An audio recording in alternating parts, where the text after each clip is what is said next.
So these things, this is very similar to what we were doing in motor controls, where we have a chapter of labs, and then they have 3 labs within that chapter, right? I understand. And at the end of the chapter, they have a chapter quiz that asks multiple choice questions on the 3 labs within that chapter. And that's almost exactly what we were doing in motor controls. So what we do is we start off with a summary of the labs. This is not turned in, so you can keep those. I don't forget. It's called proximity and photoelectric control, proximity sensors, and then it's got 1, 2, and 3, and this basically explains what we're going to cover in all 3 of those labs. That does not get turned in. It's just like motor controls. Every time I talk motor controls, I don't care how specific I was about this. This first section does not get turned in, right? You understand that? And you can keep that. That's your study guide, or it helps you study for what's going to be on the test. But most of the stuff we talked about, the guy kind of drifts off and does some things that I don't agree with, but we'll look at that. Another big difference is we're going to be working on these blue trainers up here. And the one thing that ECI has done different is they don't put the diagram of the module on the module anymore. But what they do is they provide the documentation that goes with the module. Does that make sense? That's what we're going to do. So we have these system familiarization that is going to stay. These guys right here, these guys stay with the workbench. You understand that? These never leave. Because what this does is this gives you the manufacturer numbers on these different parts.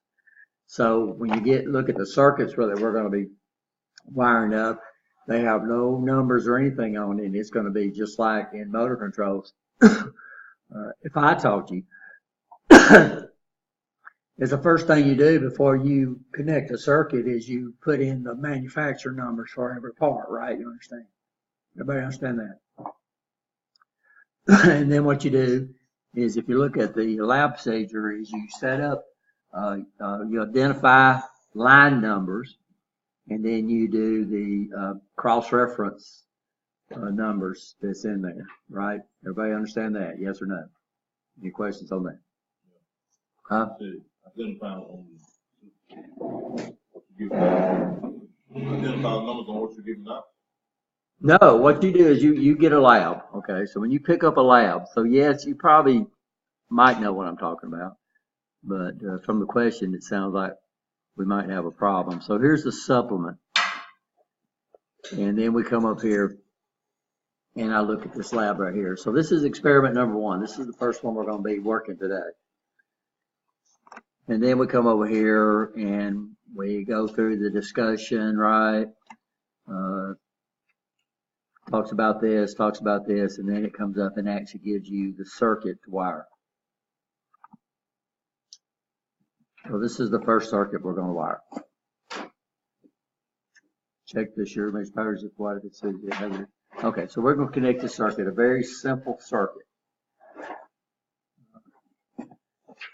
But when we come up here, the first thing we're going to do is just like you would do if you had this print or this ladder diagram from a company. What's the first thing you're going to do? Well, one of the things you're going to do is you're going to assign line numbers, not rung numbers, line numbers, and that's a big difference between PLCs and motor controls. In PLCs, we identify rung numbers. In motor controls, we identify line numbers. So how many lines are in this right here? 1. So I come over and put a what? 1. Okay. All right. How many contacts is controlled by the lamp? 1.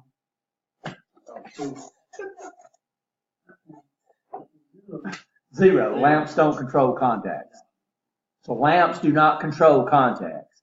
So we put nothing over here. There's no cross reference over here identifying where these contacts are, right? Y'all understand that? So lights do not have contacts. I agree. Okay, so where did y'all come up with 1, 2?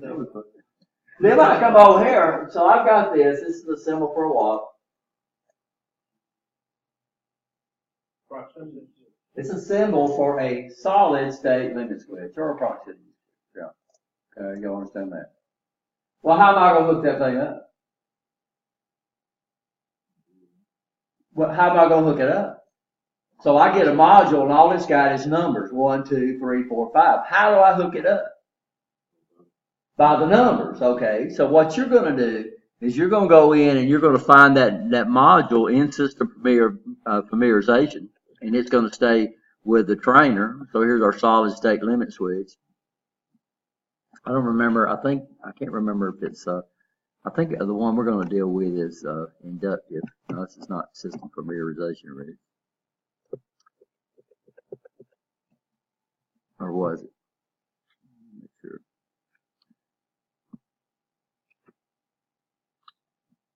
What it's going to do here is it's going to give you everything, and then it's going to come up here and give you the pin out, right? So here's the motor circuit.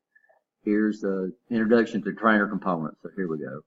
And I would come down here and I would find the light. So I don't know what to hook up on the light, right? You understand? Now, obvious, the light is the illumination is only going to have 2 conductors, so you can't hardly go wrong with that. But here's push button. So on my diagram, if I'm using this push button station, I'm going to put what? 1 and 2, right? You understand? If I'm using this button right here, which is a normal close, I would put 3 and 4 if I'm using this button right here, which is normally open. Everybody understand that? You're going to put that on the what? On the print before you do what? Before you look it up. And then you're dealing with wiring numbers and not keeping going back to this reference, right? You understand that? Does that make sense? On print, for this will stop what I'm going to do. 1 and 2, contact the time. Well, it depends on what you're going to use, whether you're going to use a normally open or not. But this is not the push button. We're using a solid state limit switch. And I think it's inductive. Here's the control relay. Here's the pin out of that. The connection. This is the manual motor starter. This is the drum switch, which we're not going to use. This is the magnetic starter. We are going to be using the magnetic motor starter. Okay, and here's the diagram, right? Okay, understand. So we're going to be running motors in there. Here's the reversing contactor. Unfortunately, we've only got 1 true reverser, but we got plenty of regular motor starters that y'all can hook them up like y'all did in the motor controls. So when Mr. Sanders, did anybody took Mr. Sanders, he didn't require y'all to do this? So this is a solid state limit switch right here. And of course, there's the symbol, and this is 1 and 2, right? So what I'll do before I wire it up is I'll come up on that lab before I even start, and I'll put a what? I'll put a 1 on that side, and I'll put a 2 on that side. Okay. And then I would look up the lights. So we got a light module. I think it's got 2 lights on it. It's basically the same one. It just looks a lot better than the one y'all did in motor controls. It's a lot newer. So this is a photoelectric sensor. This is the control transformer that we have.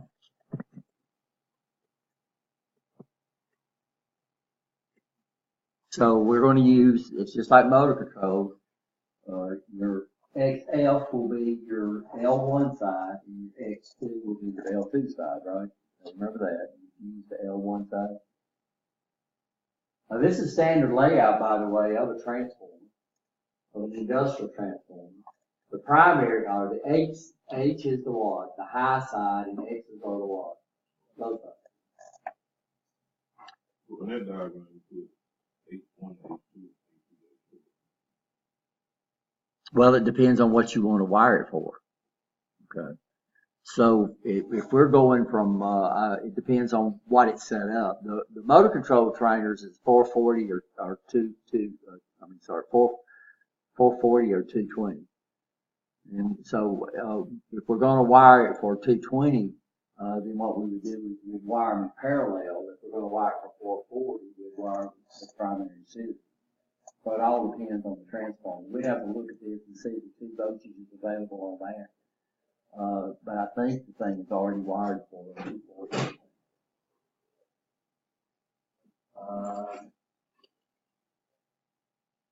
Yeah, it is. So they got H1 jump to H3 and they got H2 jump to H4.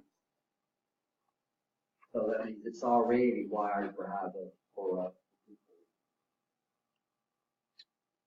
What's neat about this transformer is this is the way you would get it. And people want to know why they cross those things like that. They cross those things like that because that's the way the terminals are laid out. So back in motor controls, you had to jump it yourself. This guy, you'll actually see the metal tabs that come with the transformer that you can move them around to just, and it automatically jumps it for you. You know what I'm saying? And that's the way the transformer would come. But when you bought the transformer, you're not going to put jumpers on there. You'll put those metal tabs in there to actually wire it for either high side or low side. So ours, you won't have to do anything. So this is the way ours is wired already. Okay. Are you okay? And I'm still looking for the light. Program relay, we're not going to use that. This is just a little stripped down PLC. That's all it is. But we're not going to do that. So we're not going to use that. We're not going to use cycle timer. I don't think there's any labs. We are going to use our 3-phase motor. Now, what's nice about this too, y'all learned back in motor controls how to wire the motor for low voltage and high voltage. Low voltage and high voltage, right? Here, it's already wired for a low voltage. So the way this motor is set up, we might open it up so you can see. This is the way you normally wire the motor. You come up here and you got a cover on it. You take it off and it's got an access panel and you wire it inside the access panel instead of actually jumping it on the outside. So you might open it up and look at it. So we won't have to do anything with our 3-phase motor. It's already wired for what? 240. It's already wired for low voltage. But if you look at the nameplate, it'll come up here and show you how to wire it for high voltage. So we're not going to have to wire a transformer in this class. We're not going to have to wire a motor in this class. And I didn't see the lights. I must point that out.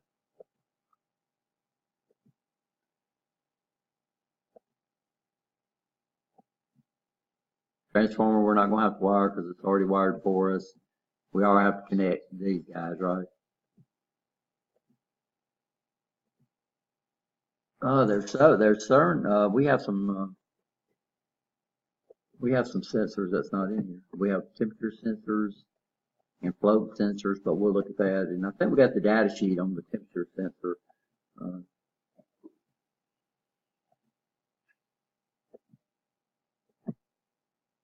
When we get there. So now this is the light indicator. Ours is not 24 volts. Ours should be 120 volts. But one light is going to be between what? 1 and 2. One light is going to be between 3 and 4. I think one of them's red, one of them's green. It's up to you which one you want to use. And then it's got a selector switch. It uses the same type of 3-position selector switch. That's the original motor control panel. 5 or 6 volts. Well, it depends on the position of the switch. It's a selector switch. Right now, they're in the center position. They show a dotted line. It would be here. It means nothing back, right? If I put it in this position, then this is going to be 5, 6. If I put it in this position,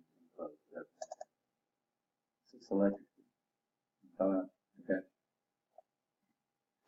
So I'm not sure if we use this in any of the labs or not. We can look at we'll look at the lab server and go over just like we do motor control.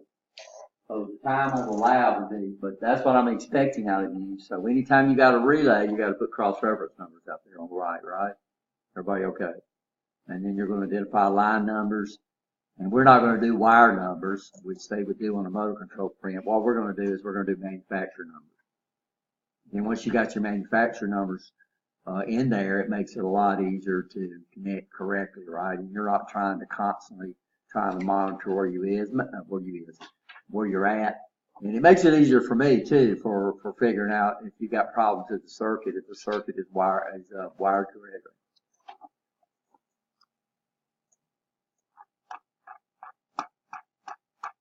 So there are certain things that this guy doesn't exactly do it the way that I know it. For one thing, he talks about proximity sensors, and then he splits out photoelectric sensors. And photoelectric sensors are what? They're proximity sensors. So he splits them up. He says, okay, I have proximity sensors, and then I have photoelectric sensors. That's not true. Photoelectric sensors are proximity sensors. And he says they're electronic, which is 99.9% of the time. That's probably correct. But we do have one proximity sensor that's not electronic. And what is that? Yeah, the reed switch. The reed switch is not electronic. So it does not electronically generate a field or something that we're trying to detect, right? You understand? It uses a field that's already there. So normally we use permanent magnets on those things. Now the little reed relays that I passed and showed y'all, those use electromagnets to trigger the reed switch. But those are not sensors, those are relays, right? You understand that? And also a lot of times they'll put an LED inside the reed switch that indicates when the output of the reed switch sensor is true. So that's very important now to aid in troubleshooting. So he kind of gets, I don't know where he got his information from, but so he starts off and talks about photoelectric sensors. Then he starts talking about proximity switches. Then he talks about photoelectric switches and proximity and photoelectric applications. So he gets in here and he says proximity is a solid state sensor that detects the presence of an object by means of an electronic sensing field, and that's true. A proximity sensor does not come in physical contact with the object, that's true. Proximity sensors can detect the presence and absence of almost any solid or liquid. That's true. Also gases, right? They are extremely versatile, safe, reliable, and may be used in applications where other limit switches and electromagnetic limit switches cannot. For example, the proximity sensors are solid state, and most are totally sealed. They can be used in pretty harsh environments. So this is true for our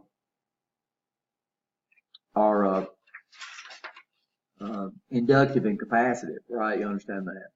Photoelectric, odds are we can't use those in extremely harsh environments because they use light.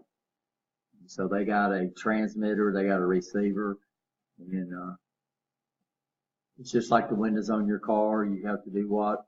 You're looking through glass. What do you have to do every once in a while? You have to clean glass, right? And this is also true in photoelectrics. So they have to work in fairly clean environments, but you could, go out. And the problem with this is there's stuff all around anyway. Even the inside of your car, even though it's not exposed to the outside, it gets that gray film on it after a while, just from being in the environment, right, that we're in. So that's not quite true. So it says photoelectric can detect very small objects such as microchips. All proximity sensors have encapsulated solid-state circuitry that may be high vibration. That's true.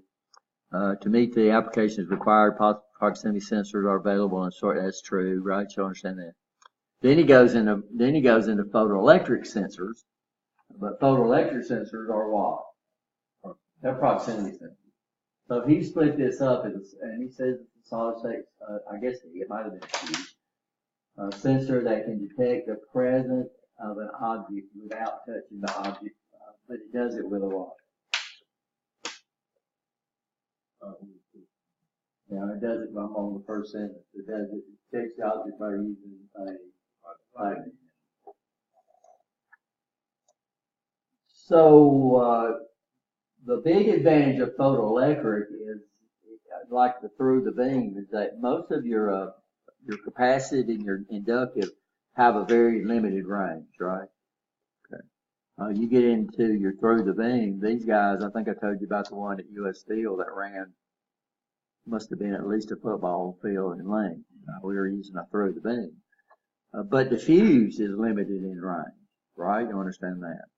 And of course, retroreflective is limited in range. It can have a lot longer range than capacitive and inductive, but it's still limited in range.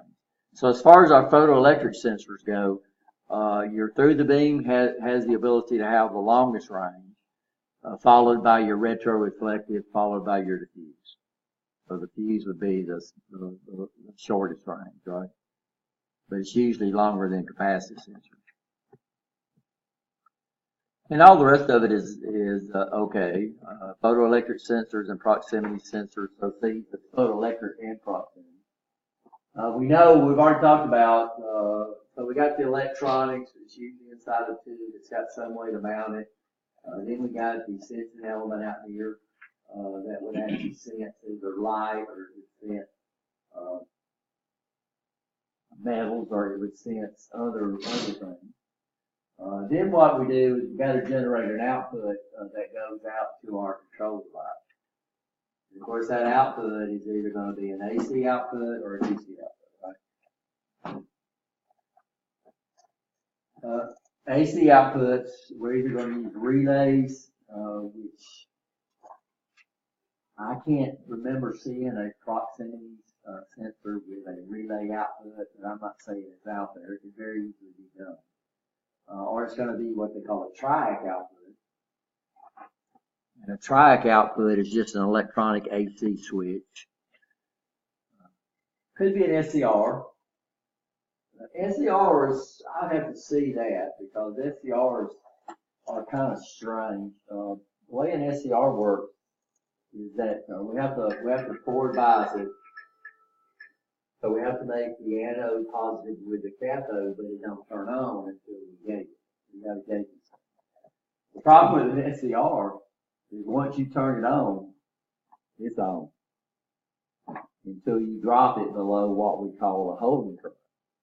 So they would have to come up with some means to turn that thing off once they do what? Turn it on.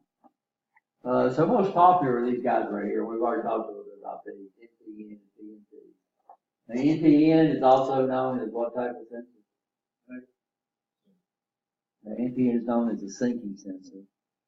The PNP is known as a sourcing sensor. So you need to know that because most of the time when you order these things, they're not going to say sinking, they're not going to be sourcing, they're going to say it's an NPN sensor or PNP.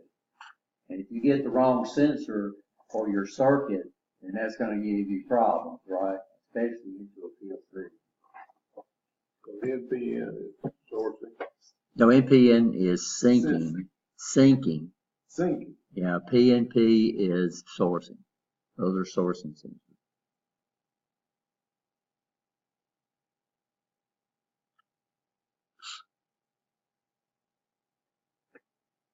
I've seen that before.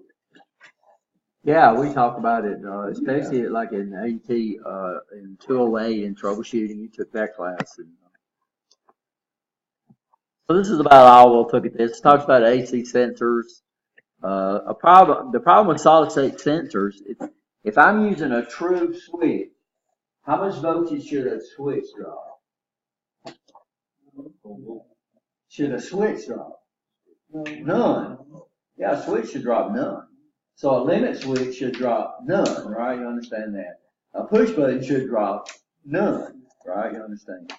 These are not switches, even though we draw those symbols. These are not switches. These are not limit switches. These are solid state devices. There's no way in the world a bipolar transistor will drop 0 volts when it's turned wide open. It will drop something. Right? It's just like on your water fountain. If you go out there and if you measure on that valve, if you measure the pressure on the input and the pressure on the output, the pressure on the output would always be lower than the pressure on the input. So it's impossible for me to have a valve that does not lose pressure. just getting it through the orifice of the valve, right? You understand that? And if we have flow, we lose pressure. So these guys are going to drop a voltage. I think the solid state limit switches that we have will be about 4 volts, which is no big deal when you're dealing with 120, right? And it's no big deal when you're dealing with 24 volts either. I mean, it's no big deal. That's 4 volts. Those devices have a wide range of operation over here on the low side. But what we get into problems is when we start doing what? Hooking them in series. Y'all understand that? That's when we start getting problems. So how many push buttons can I put in a series? I could put hundreds of them, right? You understand that? How many relay contacts can I put in series? I can put hundreds of them, because when they energize, they act like a straight piece of wire, and they basically drop no voltage, even though we know that's not quite true. It's just that we don't have the ability to measure that, right? You understand? So what we would do there, of course, is we would use that contact. So what we would do is we would come up here and use the sensor to pick up a control relay. And then how many contacts can a control relay have? Multiple. That's all we know, because it depends on the control relay. We got one up here that's got, and they can be rearranged, by the way. So we got one up here. Yeah. So this is the control relay right there. And I think one of the contacts is missing. And what's nice about these guys is most of the time you can unscrew it and flip them around and turn a normally closed into a normally open, or a normally open into a normally closed. So most of these big control relays like this, you can configure the contacts, the available contacts.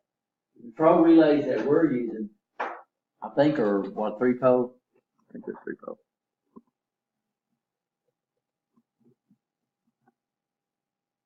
And you can't reconfigure those. But still they're okay.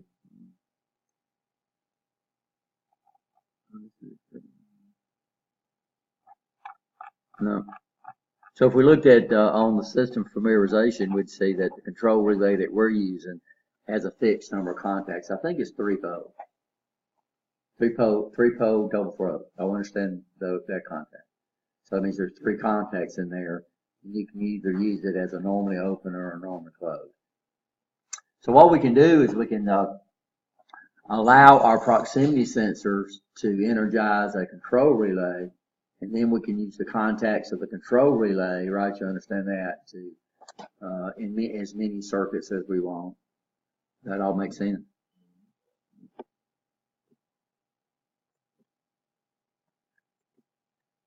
And so and it's the same thing. So some of the things we're going to look at is a low current.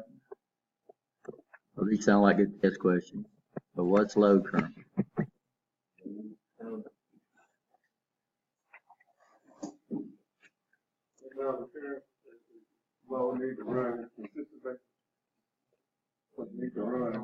Amount of current drawn by the load. So what we're going to find, solid state sensor is going to get, it's not a closed switch. So the amount of current you put through it is going to give you a rating. It says this is what I can drive, right? If you try to make it draw too much current, then you can damage the sensor, right? You understand? Everybody okay? So load current, pretty straightforward. Then we have operating current. Well, what's the operating current? Yeah, so your electronic sensors require power to operate, right? You understand? So if I was to measure the input current here and the current there, they would be different. This current right here would be higher. The current on the L1 side would be higher than the current flow on the L2 side. Why? Because of the current required to operate the sensor. And so that's one of the reasons it's got to drop a voltage, because it's got to create power, right? You understand? So we don't get power from current. We don't get power from voltage. We get power from I, right? V times I.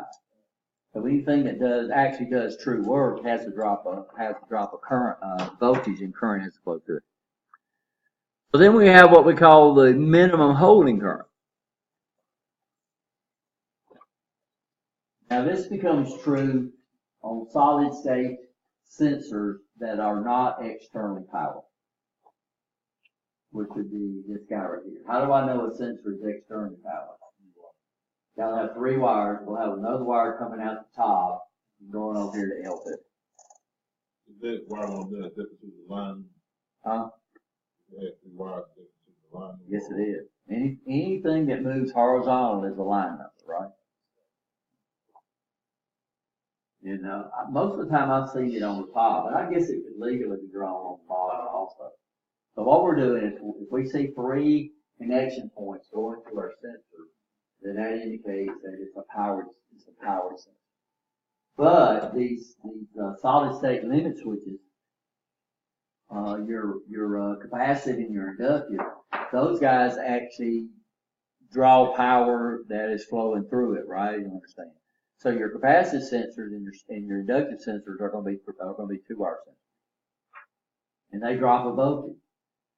But the voltage that they drop to operate is not enough. So, you know, but we don't consider this to be a load. So it's still true that we only have we can have one load per line, right? You understand that? But we don't consider this to be a load. But what? Huh? That's a solid state device switch. Yeah, but it's in series. It's actually a load. It actually draws current and drops a voltage to create power, but we don't consider it to be a load. We consider it to be a control device. Okay.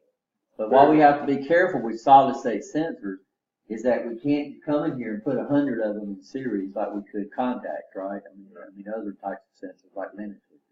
I could literally put 100 limit switches in series, and that would be the control element, because when I closed all of them, it would still drop 0 volts if they were good. Can't do that with solid state. Solid state, we got to be real careful, because each one of them is going to drop a voltage off. So you could get to a voltage where your load don't have enough power available. Remember, power varies with the square of the voltage.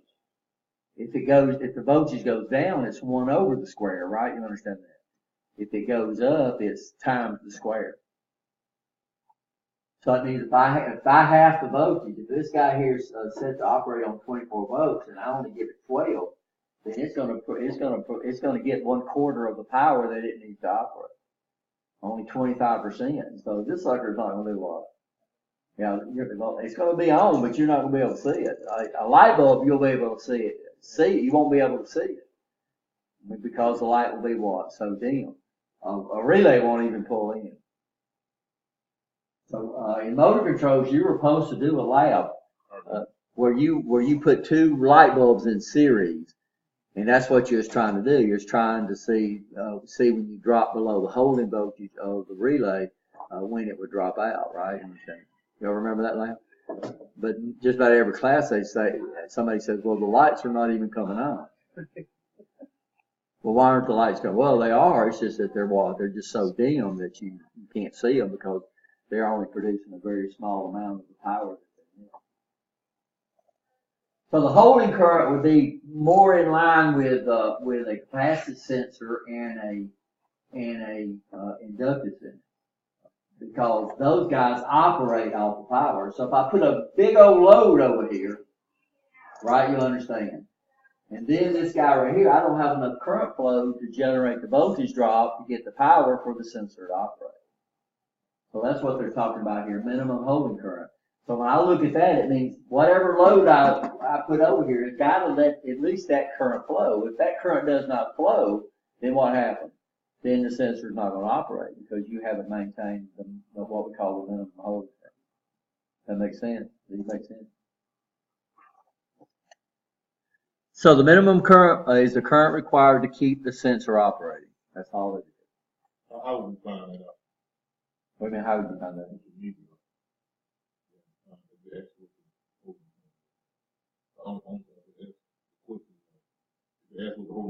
The holding current would be in the data sheet for the sensor. And then you say, okay, I need that much current to operate.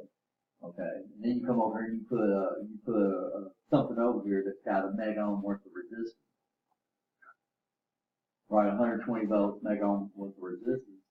Then you got a big problem because this meg over here is not going to let enough current flow in this circuit right here to energize the sensor. We don't run into this very much with self-powered sensors because they hook across L1 and L2. So their electronics don't have this holding current, right? Or they may or may not. Transistors require a certain current. SCRs require a certain current to flow through them to maintain an output, even triacs. So odds are, if it's got a solid state output, it'll have that rating.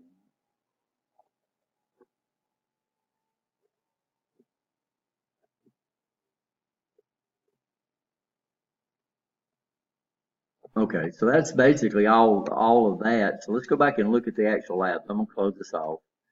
And so our first lab is just strictly proximity switches. And we're going to use the one we're going to be using is magnetic. So hopefully you got a little piece of metal available. There's metal all over this lab. Where you can trigger this thing. So we don't have a capacitive in here. I don't know if it's even available. So it talks about the capacitive sensor. It does a really good job here, but this is the circuit we're going to wire up, right? Very, very simple circuit. So when you bring a piece of metal up close to the sensing element, your light should come on. When you take the metal away, it should go on. Very simple to wire. Very straightforward. And it's just place a non-metal object. So we got a piece of plastic you could find, or your hand would be fine too, right? So on this one, if you put your hand up in front of it, it's what? I'm gonna pick it up. And you're gonna measure the voltage drops across it. You're gonna look at that, right? This is where you'll get your first indication of how much these things drop. Then we're gonna come in and we're going to put a motor starter. Are we okay with motor starter?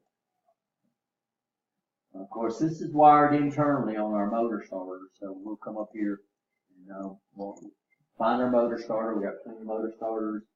Let's go ahead and hook up the motor to this thing. So you'll need to look at your information thing and see the wiring for the motor, right? But it's pretty straightforward. Like I said, you're not going to have to wire it for high voltage. You're not going to have to wire this motor for low voltage. It's already wired for it. Of course, here you're going to have to motor starter. You're going to use one of the auxiliary contacts for this, right? So motor starters have auxiliary contacts on them. What's the difference between a main contact and an auxiliary?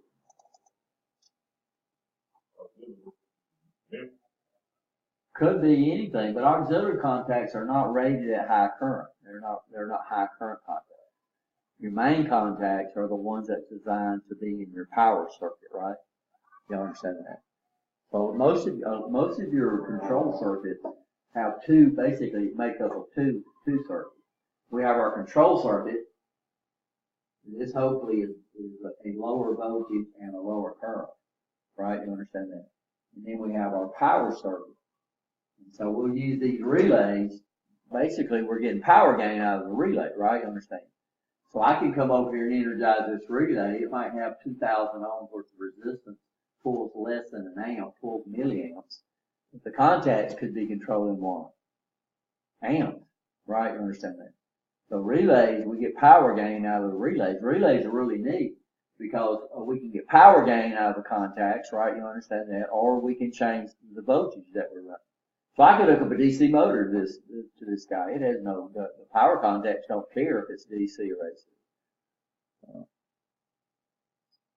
So we get several advantages of a relay. The problem we have with relays is they're electromechanical devices. This thing's lost. Now we have two things that can fail, right? You understand? And the second thing is they cannot operate at extremely high speed. because they gotta pull in, they gotta, it takes time, once we put a magnetic field, it doesn't respond instantly for those contacts to move. So we couldn't use relays for like pulse width modulation circuits or pulse train output circuits, things that are going to respond extremely fast. So here we are going to have contacts here. Let's see if they give us the power circuit.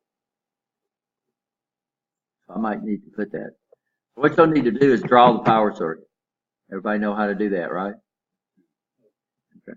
So what we do is we have a control circuit. Let me find PowerPoint.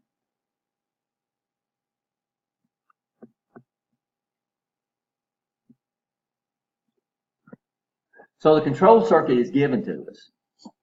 But what I have to do is I have to come up with the power circuit. I got two things that I got to connect. So let me bring up the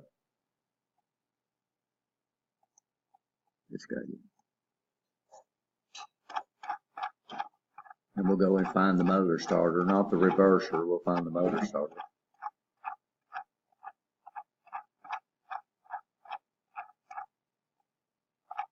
So there's our disconnect. There's our push buttons. Here's our light assembly. So here's our control relay. So I was right. It's 3 pole, double throw. Right. Understand that? Well, okay there. These will be the numbers that you'll assign to your control. We're not using the control relay here. This is the motor starter. I'm sorry. So we're not using a manual motor starter. We're not using that guy. Here's our magnetic motor starter.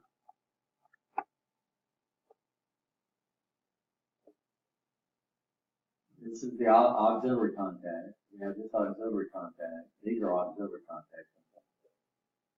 So if I need a normally closed, I can use 61 and 62. So what you're going to look on the panel, there's no little diagrams up there for you anymore, but down on the wiring terminals, it's got all of these numbers down there. So if I needed to use a normally open contact, I would use one 53, 54. If I wanted a normally closed auxiliary contact, I would use one 52. We could use this as a ceiling, and we're not going to use that. So this is built inside. So L2 will go to 96, and then this will point toward L1. Your control devices will be in there, right? Here's your power device. These are your power. So they're labeled L1, L2, L3. This will be where you hook up your source. T1, T2, 3. This is where the motor hooks up. And what's that? Overload sensors. These are the overload sensors, right? You don't understand. Which controls the contact. If you put over current over time, then that's going to open this contact and drop that. So that would be part of my power circuit. So if I was going to start my power circuit, what I would do is I would come over here and I would start drawing this. I would come up here. It was just like I'd come up here and I would start drawing these. Oops. So I come up here and I'd have 3 wires. Then I would drop down and then I would draw the symbol for my overload sensors.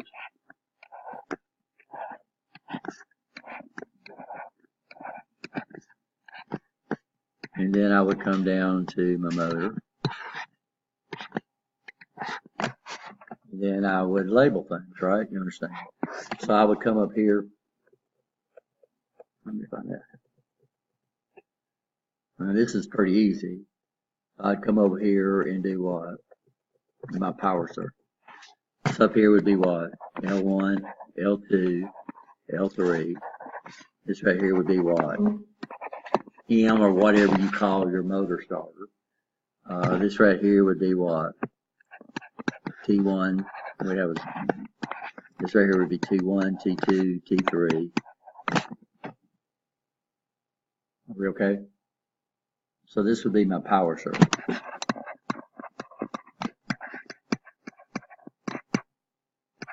So now we got everything we need to wire this, right? You understand that? Yes or no? So most of your motor control diagrams are going to be two circuits. It's going to be your control circuit, and then it's going to be your power circuit. Power is going to be whatever you're trying to run. In this situation, we're going to run a motor. But I might be wanting to run all the lights in this classroom. I couldn't run that in a control circuit. I would have to bring in a relay. My power circuit would show how I connect all the lights, the ones I connect, how I connect the lights. So it could be a motor. The power circuit is whatever the control circuit is trying to control. So probably 80 to 90% of your diagrams will be split into two things. What's nice about your power circuit is over here I can put 240. Of course, we don't have 240. We have 212 or something like that. Over here, this can be 240. Our control circuit is 120. Now, more and more, they're getting away from 120. Can anybody tell me they're going to 20, 24, 24, 26 volts? Anybody tell me why? That's safety. But it's not because of that, it's because of this. 70E. And after 70E, which is the standard that specifies, it protects the worker from electric shock and arc flashes and arc blasts. So as soon as you get up above 50 volts, they consider that to be lethal. Anything above 50 volts, they consider that to be lethal voltages, and now your PPE goes up. And then depending on the voltage level and the energy level, what the circuit is fused at, basically. How much voltage you have and what it fuses at depends on what safety equipment you have to wear when you go into different zones.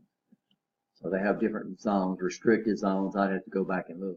And as you go into those zones, you have to put on different PPE depending on where you're at. If you're in that restricted zone, guys, and you're working on a high energy circuit, that's when you start wearing bomb suits. They look just like bomb suits. I mean, sealed up, everything's sealed up. What you said, M, the motor starter? Yeah, M is your motor starter. But here we're calling it M, but it could be literally anything, right? It's just generic name. Normally, when we get into motor controls, they don't call when you get into true controls, they don't call your relays M and CR. They have names, and usually they'll give it a mnemonic that gets something close to the function of the circuit in the diagram. So I think in motor controls, you went into the print that we have from a US Steel pretty well, right?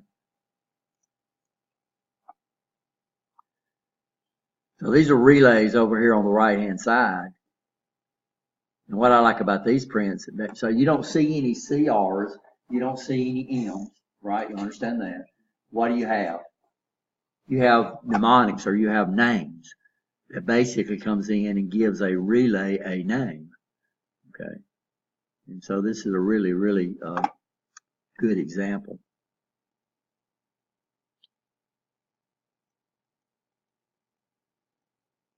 So this relay right here is called 5B1DB. I know what that means. I worked on this line. I don't have to look. So somewhere they can identify these mnemonics for you.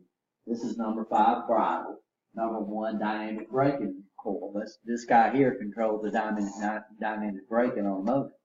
That's what it controls. But instead of me trying to call everything M1, M2, M3, M4, M5, and 6, all your motor controls, all your control relays, CR1, CR2, CR3, what they try to do is they try to give the relay a name.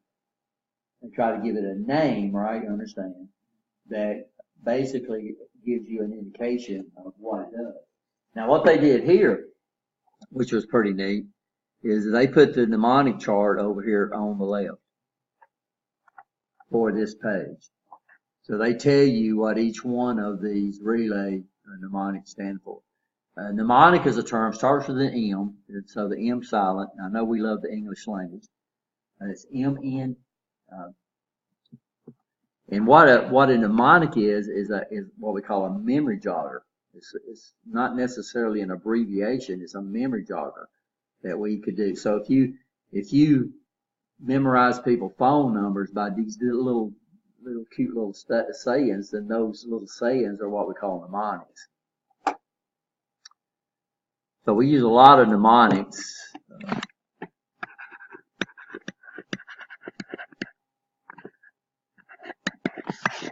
You could look it up if you wanted to. So these are mnemonics out there.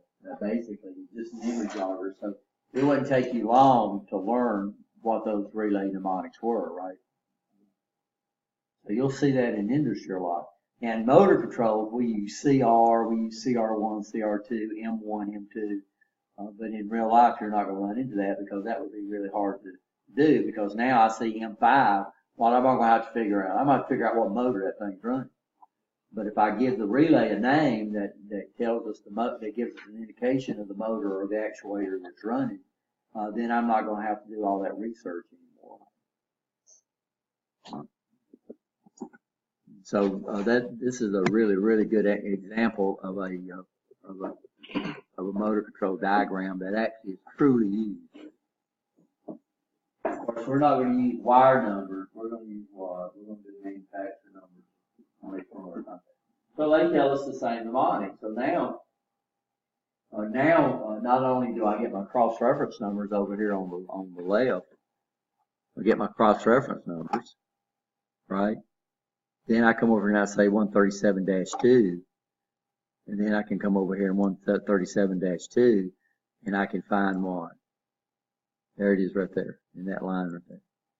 So not only am I, so this is what we're talking about. So most industrial prints give these relays names. They don't call them M1, M2, M3. So out in real life, that contact would have whatever name you gave that motor starter. Generically, we call them M. And then generically in motor controls, if we have two motor starters, we call one of them M1 and one of them M2. But what it does is it don't tell us what that motor does. Right? So like I said, I could, even though I've been out of this thing for a long time, I could probably, number 5 bridle, number 1 motor. That's the motor starter right there. So this is DC. DC don't have overloads in it. So that's the big difference. So everybody okay on that circuit? How it works? Yeah, we're not doing line numbers. We're doing manufacturer numbers, because line numbers would help us troubleshoot. Yeah, because we're running lines from that spot to that spot. Out at number 4 galvanizing line, they had a relay panels that was almost as long as this room, and all the wires were black. So in industry, you very seldom see them use color-coded wires like they do in your car. So what they do is they assign every wire a number. And then where do they put the number? They don't put it on the wire, they put it on the terminal block.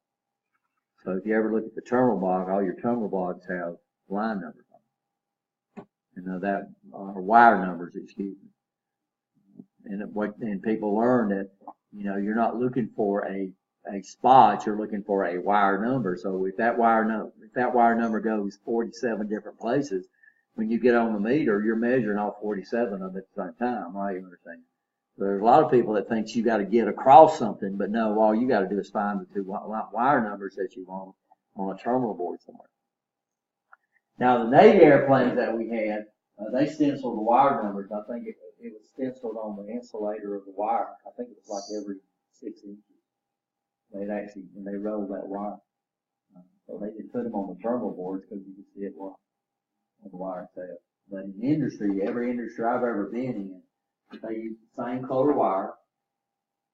That makes it 1,000 times easier for somebody to hook up. But what they do is they assign every wire wall a number. Your car don't use numbers. What does your car use? Colors. Yeah, so if you look at the schematic diagram for a car, it gives you the colors of the wires. And then every time it goes through something, they change the color a little bit. Have you ever noticed that? Let me find the lab. I think that's the last circuit we're going to hook up, I think. This guy right here. You can draw the power circuit on a different sheet of paper, or you can just draw it on the side. because it's a very simple circuit to draw, right? Then you have the questions, of course, inside this is teamwork, right? You understand? And when I come back there, guys, I'm grading basically the lab up to that point. So what I want to make sure you do while you're working on it, you're going to do what? You're going to check off these little boxes on the left, so I know right off the bat where you're at. Every time you see have an instructor check your work, you're going to do what? You're going to stop. I'm going to come back there, and all this should already be what? Filled in, right? On both are all the people that's in the team. Everybody okay? I have one quick. We're gonna use 120 volts. Yeah. And That's why we're wearing rubber gloves. Or insulated gloves. If we were on a 24 volts control circuit, we wouldn't even be wearing rubber. we can get that. I can't see up there. Is that transformer? Yeah, there's a transformer. It's just like motor controls. It's just that this disconnect is a little smaller. This disconnect only took two. This guy takes two keys to operate. One of them's that triangle key that we use to open up the disconnect so we can look inside of it. The other key, of course, is the lockout. This is where we would turn the power off, right?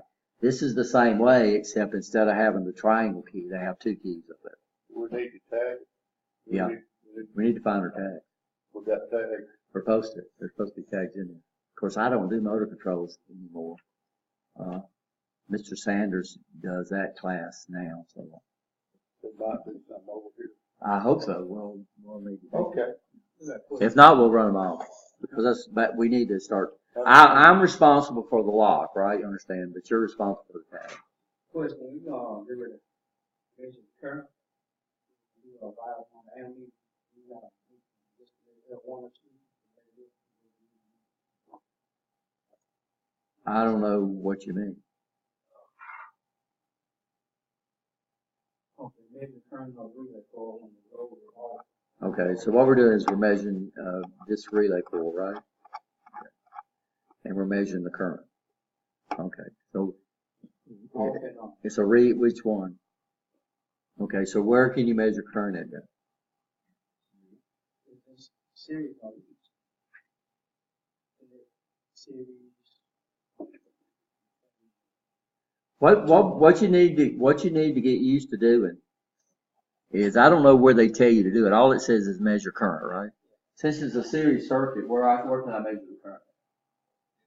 Anywhere down the line.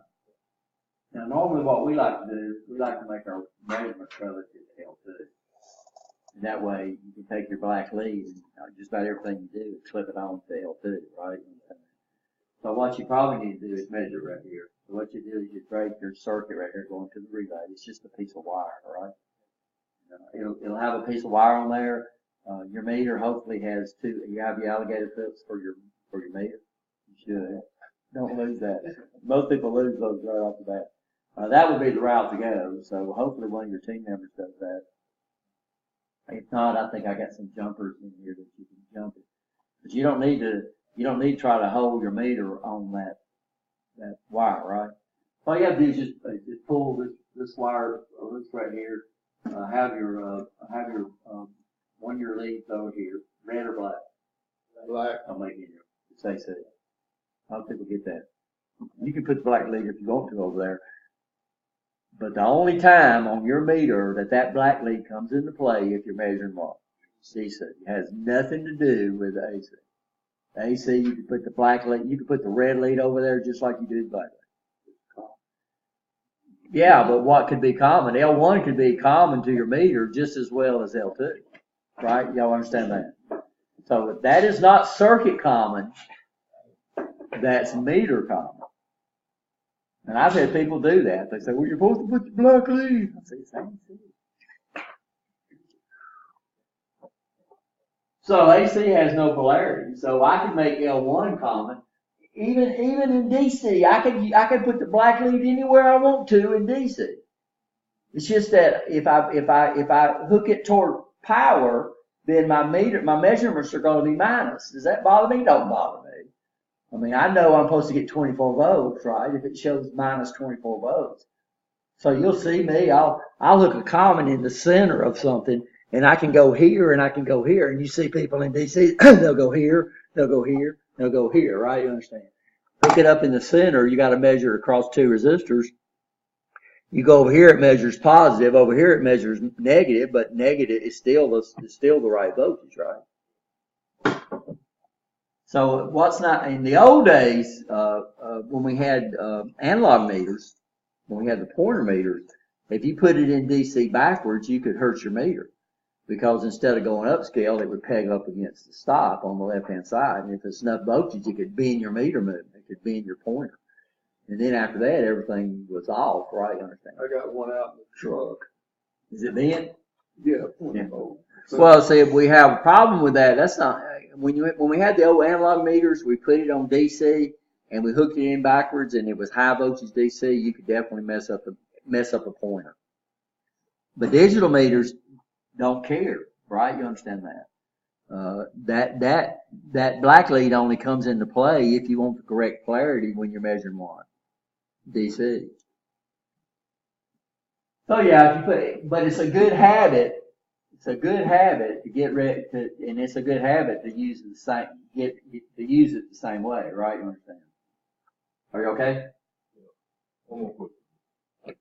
On the circuit diagram with the lamp, is there a power circuit? No. No, because the lamp is the load. There's no external circuit. And you said the manufacturing number. Well, we do the manufacturing. Yeah. Huh? Go over that one more time. Manufacturing. I don't know if I can bring up marking on this or not. I could do it this way. Let's do it this way. I'm gonna click shift, print screen.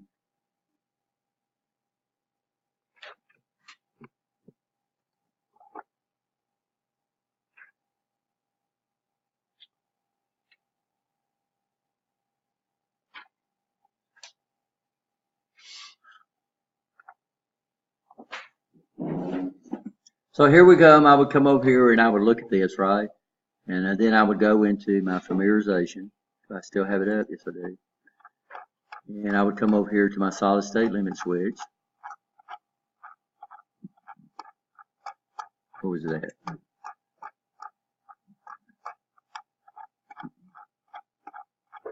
This should be easier to use. No, solid state limit switch. Okay, so this, what's the manufacturer's number on this one? 1, 2. So what I do is I come over here on my diagram. Where's paint at? Right here. I would come over on my diagram and then I would put 1 and I would put 2. Over here I'd call this line 1, I'd call this line 2. Right, you understand? Then I'd come over here on my control relay. I need to close some of these so I can find it. I'd come over on my control relay.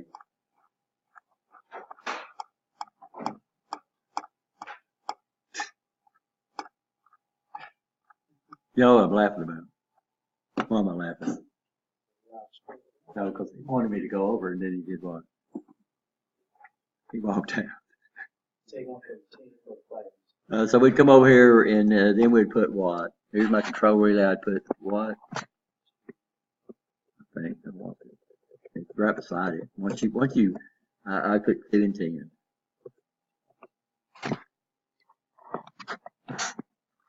Okay, then I would come over here I would put 2.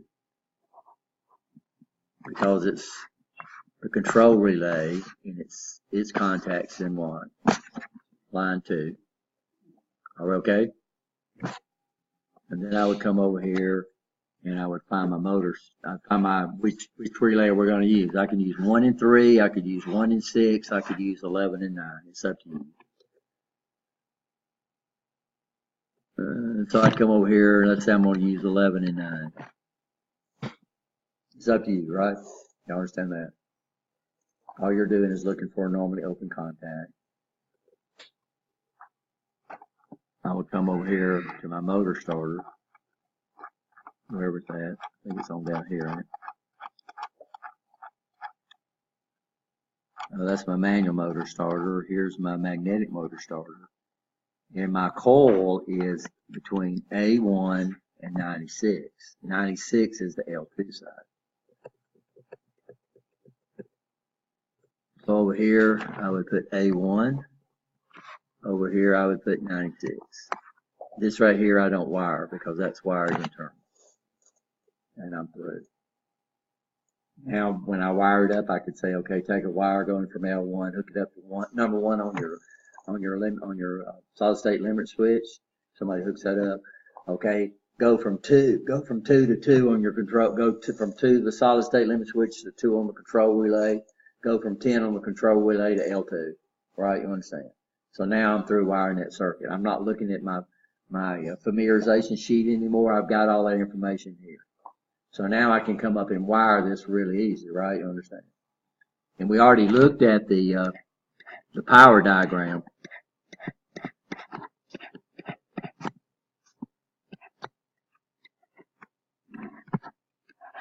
So the power diagram was pretty easy. I mean, I can do that from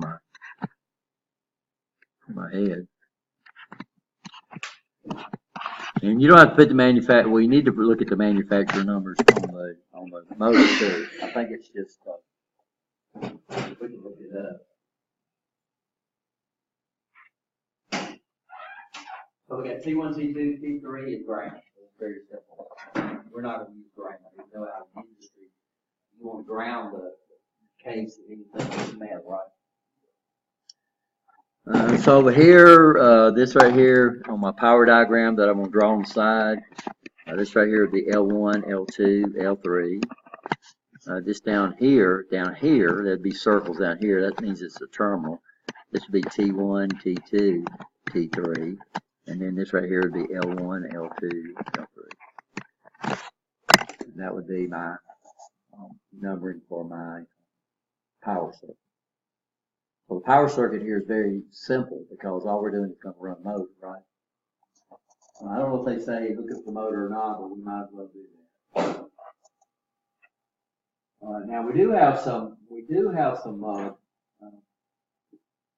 amp clamps, but I doubt if the amp clamp would have these guys here with pulling the current for the amp clamp. The odds are. So we only use amp clamps to measure high currents, right? Understand that? We can, so here we'll actually have to use an ammeter. So this is done, guys. This is done for this circuit right here. Only thing that might vary would be which one you choose for this, right? So you've got an option of 3 contacts you use right there. The other thing, you can't, I forgot something. One thing I forgot. No, I'm okay. And we've only got one cross-reference number. So it says CR has a contact. Don't underline it, Rich.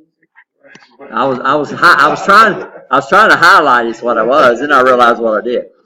So it says CR has a what? Has a contact down in line 2, and there's our CR contact. What do you mean?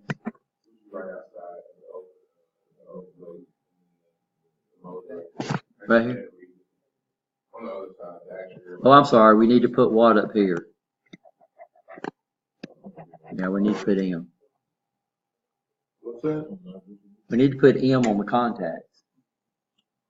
So we need to put the name of the relay.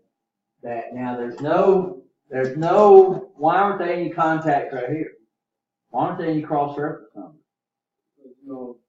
Because this shows us inside the control circuit, right? This gives an indication where I'm looking at contacts inside the control circuit.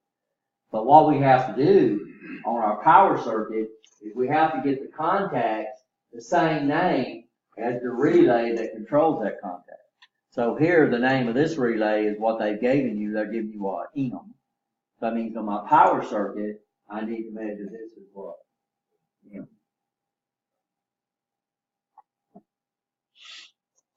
Any other questions? What was you? Jackson, you okay?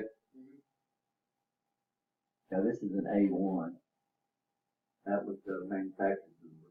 This has no this has no number because it's actually over here. Now, this would get a wire number. In motor control, and that, in motor control, that's what a lot of people left out, they didn't sign the wire number. So you okay, Melvin? Makes sense? Everybody okay? Then, of course, what we'll do is, fixing to let y'all take a break, and then we'll come back and team up. So what we're going to do is we'll have two teams of 2 and one team of 3. And I think Tim and Justin are not here. So they will have to, when they come in, if they do come in, they'll have to work on themselves. I think Tim has missed 3 days, so I don't know what he can do.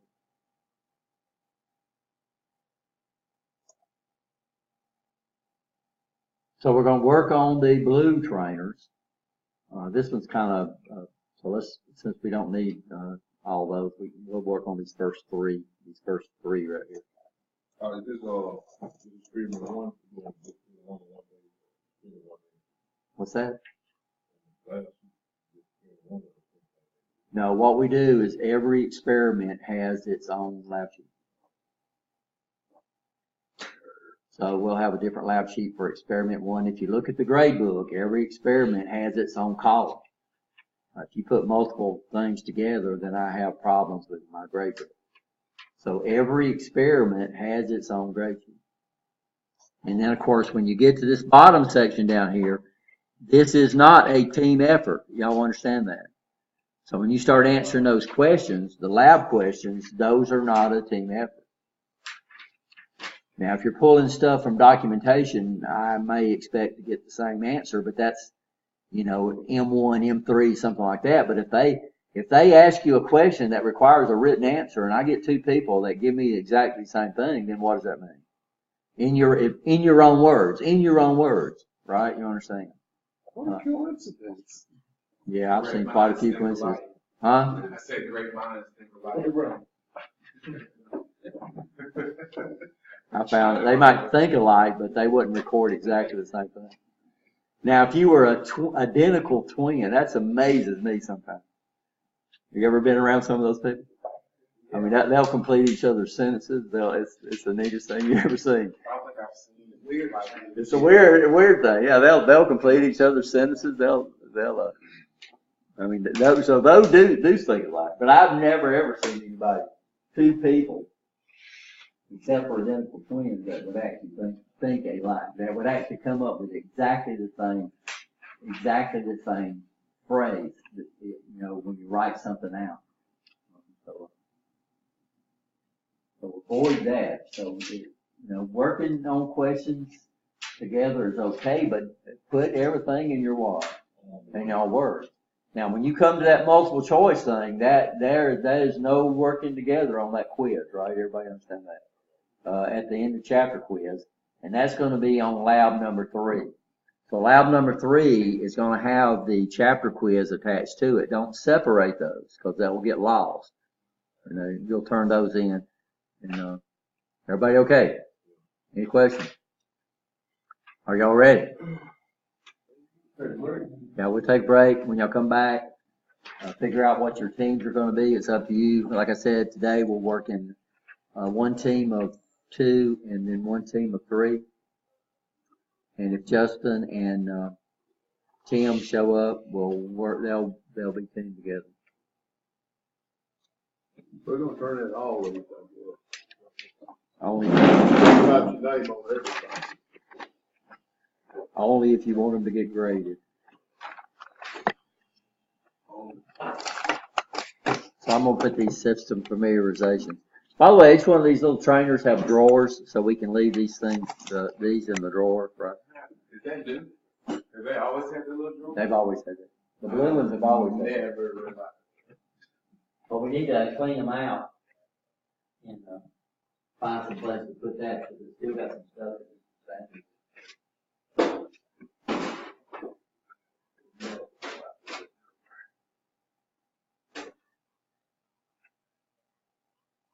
Jackson, when you leave my class early, that's on the soul. If you leave my class early, you need to let me know you're gone. Yeah, so This is twice that two classes that you've been here, both times when I turned around and done. last First one was class, I was right- trying to first one- find you, yeah. You were down the hall, and my job was calling me about that. Where's your lab grade for? But yes, sir, I understand.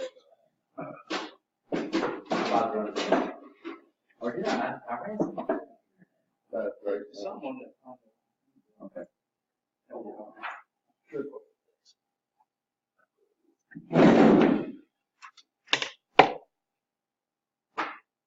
This week you see one of those. Not this class, that's not this class, is it? I think it's already up behind. Oh, yeah.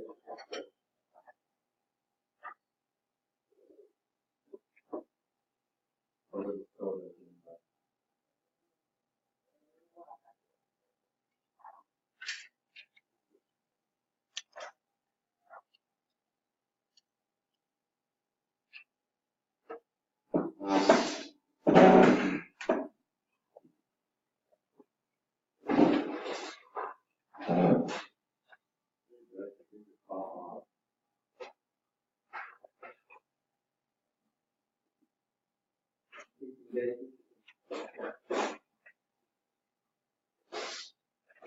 Hey, Rich, you wanna put some of these devices up under the table? yeah, everything's gonna be on the table. On the table, you want under the table? Under the table. Anything that you're not using, I think that's about. Yeah. So some of these, let's use these down in here. These will- You wanna do it there?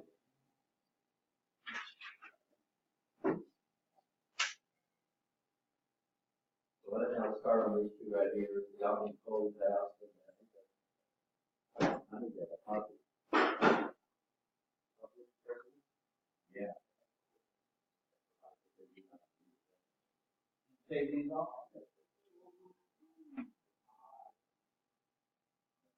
Both classes? Come here. Oh, I can wear it. Okay, you'll pay both classes. Hey, we gonna plug this? Yeah, take all of them.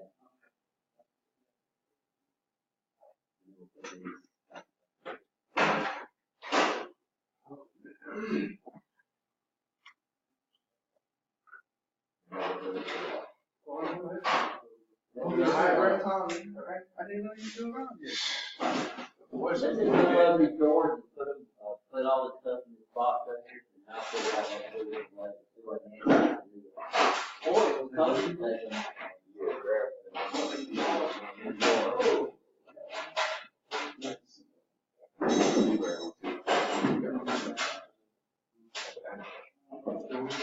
About to do The other thing, thing, anything, it's all, I didn't do this.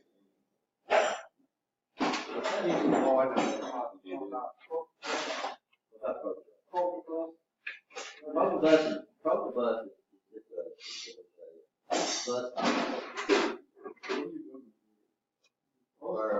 The lab's up there, Jeff, no doubt. Where's my?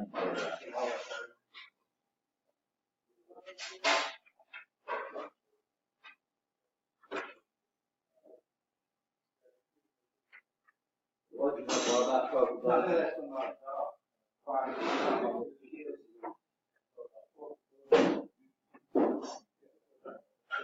Now, Profibus, we have Profinet, we have Ethernet IP. Profibus, Ethernet IP.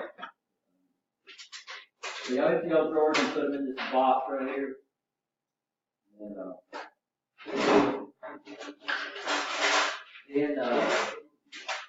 you leave anything inside here, nobody will be using it. But we'll keep the system here, they can hear it when they use it. Are we okay? Are we using all the Questions? We're gonna use this first. We're gonna use this first. Those who are speaking stuff out of the Well, okay.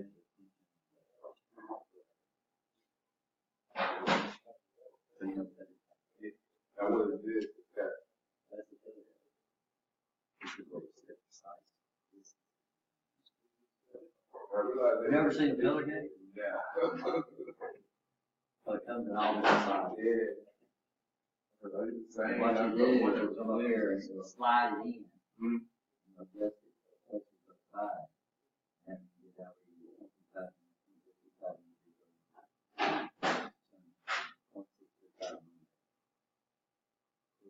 Fine, you can add them together.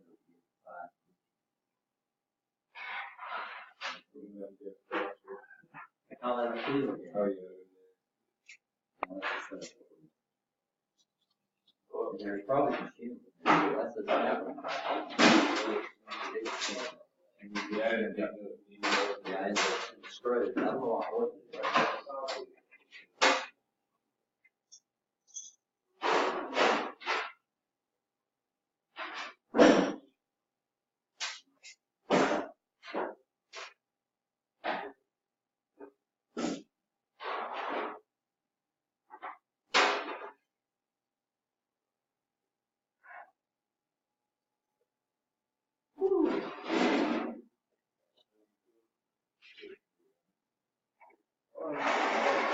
Anybody heard from Tim Bailey? Huh? Anybody heard from Tim Bailey? Tim Bailey.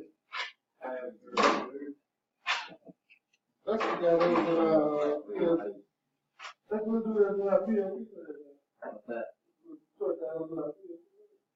Yeah. No. Right.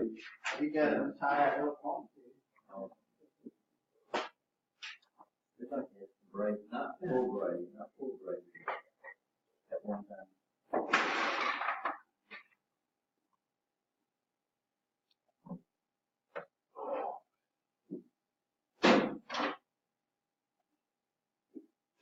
These guys that have full braid, if you're doing full braid, you know that takes them.